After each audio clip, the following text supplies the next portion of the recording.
Hello and welcome to The Blank Potato. This horror story is uploaded by Reddit user Inevitable Cookie 74. If you want to learn more about the author, link in the description. And the title of the story is I downloaded a mod called Memories. Now, I wish I didn't. Part 2. Before we start, I would just like to invite you to please like this video, subscribe if you haven't already, and click that notification bell so you won't miss any of my future uploads. Let's begin. It was just a few weeks ago when my best friend Anna disappeared without a trace. No one knows where she went to this day. It's like she vanished off the face of the earth. It was on a rainy Saturday when I received a call from an unknown number. I don't know why, but I answered the call. A deep, raspy voice, almost distorted, answered on the other end. "Do you want to see her again?" I sat, listened to that particular line, confused. After a minute or so, I responded back. "What?" "Hello, Sam. Would you like to see her again? Your friend, Anna?" "What are you talking about? Who are you?" "I know where your friend is, and I can take you to her. There's just something you have to do for me first." "Okay, what?" "Do you have Elden Ring?" "Is this some sort of a joke?" "Answer the question." "Yes, yeah, I do." "I don't understand. What this has to do?" "Good. Do you know how to install mods?" "Yes, but what does this have to do?" "Excellent. I want you to install a mod on Elden Ring. That friend of yours has the same mod. You can find a way to access her in the game." What was this stranger talking about? What did any of this have to do with my missing friend? "Listen, I don't know if you think you're being funny, but let me tell you, just install the mod. Don't you want to see her again?" "I do, but I..." "Then do as I say." Click. After the stranger hung up, I pondered for a second. I didn't know what to do. I wanted to ignore this creep and just perceive him as nothing more than a prank caller. But how did he know all these things? My name, her name. How did he even know that she was missing? I do have Elden Ring, and I've already beaten it, so I haven't touched the game in weeks. I thought for a bit. I could just listen to this stranger and install the mod. After all, if this could get me closer to finding out where Anna is, why not? I decided to install the mod. I went to my bedroom and turned on my game. I quickly installed the mod, then turned on Elden Ring. I started on the menu screen and couldn't help but shudder at the absence of any kind of sound. It was unsettling. I created my avatar and pressed proceed. Some words appeared on the screen. "Are you sure you want to proceed? You won't come back the same from this experience." As weird as that was, I remembered that this was just a mod and ignored the strange question. I pressed continue and started the game. I started in the land of Caelid. That wasn't right. I wasn't supposed to be here until much later on the game. But as I've said before, this was a mod, so things were going to appear different.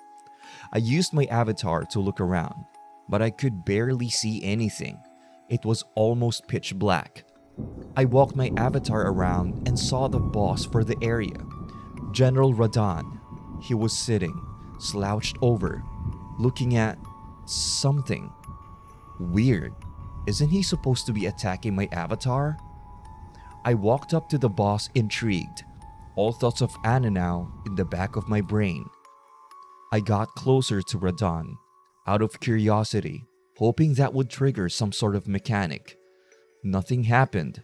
He completely ignored me. Disappointed by this, I decided to turn my avatar around and walk away from Radahn. Somehow, this action caused him to turn around and look directly at me. His face was off though. He looked as if he was looking directly into my eyes, and not my avatar. He started to speak. It sounded distorted, as if he was in anguish, yet he also sounded happy. "You came after all. Good boy." I stared even more confused at what was taking place. While I was staring in disbelief, Radon stood up and got close to the screen, causing me to jump back in surprise. "No, don't be afraid. Come inside. Your friend is here and is waiting for you to play. Just walk into the TV. Do it. Just walk inside. Do it." I was frozen. I didn't want to continue playing. I quickly reached for the power button, only to have my arm grabbed tightly. "Don't try to leave. Don't you want to see her again? Come inside. She's here. I promise." I struggled and tried to get out of his grip. His grasp grew tighter the more I struggled. He was squeezing so hard, it started to hurt. Radon started to laugh hysterically. "Stop struggling. Just come inside. Come and stay with us forever." I continued to struggle. He laughed even harder, with his speech growing more and more distorted. "Please, Sam, play with us. Play with us, Sam. Play with us." After he said that, he started dragging me into the TV screen. "Play with us. We're all waiting for you, Sam. Stop trying to run away, Sam." The more I struggled, I started to feel queasy, and I fainted, feeling my body getting pulled into the screen before losing consciousness. I woke up in a pitch black environment with a bruise on my head, the only light in the room being a candle. I looked around to see Radon in the darkness, standing a few feet away from me, giggling quietly. "I don't know how to get out of here. Is this where Anna is? Stuck here too?" I would run away and try to find an exit, but that thing, disguising himself as Radon, is still staring at me with those crazed eyes, giggling.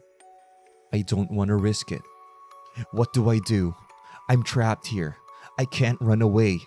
Yet I feel like something bad is going to happen if I just sit here.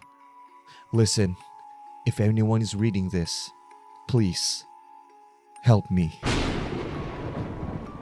If you enjoyed that horror story, feel free to hit that like button, subscribe if you haven't already, and if you want to hear the first part of this story, click this video right here. And as usual, I'll see you again next time.